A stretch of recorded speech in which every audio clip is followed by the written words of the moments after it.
राधे राधे। चलिए आज हम आपको बताएंगे कि आत्म साक्षात्कार कितने प्रकार से होता है।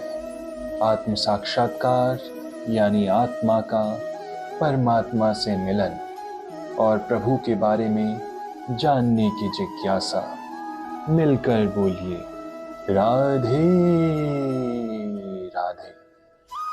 आपके व्यामिश्रित उपदेशों से मेरी बुद्धि मोहित हो गई है, अर्जुन श्री कृष्ण से कहते हैं। अतः कृपा करके निश्चय पूर्वक मुझे बताएं कि इनमें से मेरे लिए सर्वाधिक श्रेयस्कर क्या होगा।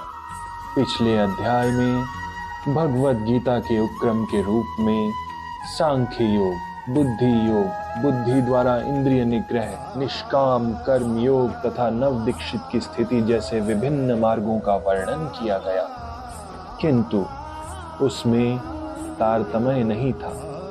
कर्म करने तथा समझाने के लिए मार्ग की अधिक व्यवस्थित रूपरेखा की आवश्यकता होती है।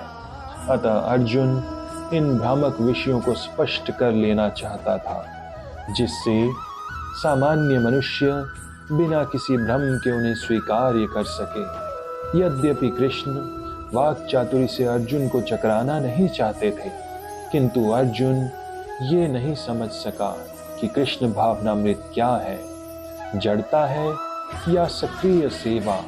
दूसरे शब्दों में अपने प्रश्नों से वे उन समस्त शिष्यों के लिए जो भगवद गीता के रहस्य को समझना चाहते हैं, कृष्ण भावनामृत का मार्ग प्रशस्त कर रहा है। राधे राधे। भगवान ने कहा, हे निष्पाप अर्जुन, मैं पहले ही बता चुका हूँ कि आत्म साक्षात्कार का प्रयत्न करने वाले दो प्रकार के पुरुष होते हैं और आत्म साक्षात्कार दो तरह से होता है। कुछ इसे ज्ञान योग द्वारा समझने का प्रयत्न करते हैं तो कुछ भक्तिमय सेवा के द्वारा। राधे राधे। द्वितीय अध्याय में भगवान ने दो प्रकार की पद्धतियों का उल्लेख किया है, सांख्य योग तथा कर्म योग या बुद्धि योग। इस श्लोक में इनकी और स्पष्ट विवेचना की गई। सांख्य योग अथवा आत्मा तथा पदार्थ की प्रकृति का वैश्लेषिक अध्ययन उन लोगों के लिए है जो व्यवहारिक ज्ञान तथा दर्शन द्वारा वस्तुओं का चिंतन एवं मनन करना चाहते हैं। दूसरे प्रकार के लोग कृष्ण भावनामृत में कार्य करते हैं, जैसा कि द्वितीय अध्याय में बताया गया है।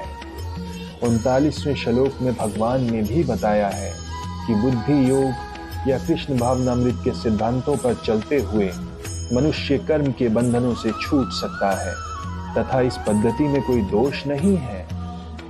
इसी तरह 61वें श्लोक में इसी सिद्धांत को और अधिक स्पष्ट किया गया है कि बुद्धि योग पूर्णतया परम ब्रह्म विशेषता कृष्ण पर आश्रित है और इस प्रकार से समस्त इंद्रियों को सरलता से वश में किया जा सकता है। अतः दोनों प्रकार के योग धर्म तथा दर्शन के रूप में अन्योन्याश्रित है। दर्शन विहीन धर्म मात्र भावुकता या कभी कभी धर्मांधता है और धर्म विहीन दर्शन मानसिक उहापोह है। अंतिम लक्ष्य तो श्री कृष्ण है, क्योंकि जो दार्शनिक जन परम सत्य की खोज करते रहते हैं वे अंततः कृष्ण भावनामृत को प्राप्त होते हैं। इसका भी उल्लेख भगवद गीता में मिलता है। संपूर्ण पद्धति का उद्देश्य परमात्मा के संबंध में अपनी वास्तविक स्थिति को समझ लेना है। इसकी अप्रत्यक्ष पद्धति दार्शनिक चिंतन है, जिसके द्वारा क्रम से कृष्ण भावनामृत तक पहुंचा जा सकता है। प्रत्यक्ष पद्धति में कृष्ण भावनामृत में ही प्रत्येक वस्तु से अपना संबंध जोड़ना होता है। इन दोनों में कृष्ण भावनामृत का मार्ग श्रेष्ठ है, क्योंकि इससे दार्शनिक पद्धति द्वारा इंद्रियों को विमल नहीं करना होता। कृष्ण भावनामृत स्वयं ही शुद्ध करने वाली प्रक्रिया है और भक्ति की प्रत्यक्ष विधि सरल तथा दिव्य होती है। राधे राधे। अतः हमें ये समझना चाहिए कि ज्ञान योग और भक्ति योग दोनों ही द्वारा हम परम ब्रह्म तक पहुंच सकते हैं। परंतु यदि हम कृष्ण भावनामृत में लीन हो जाएं, तो उस पद्धति से हम और अधिक अच्छे तरीके से भगवान को जान सकते हैं। मिलकर बोलिए राधे राधे राधे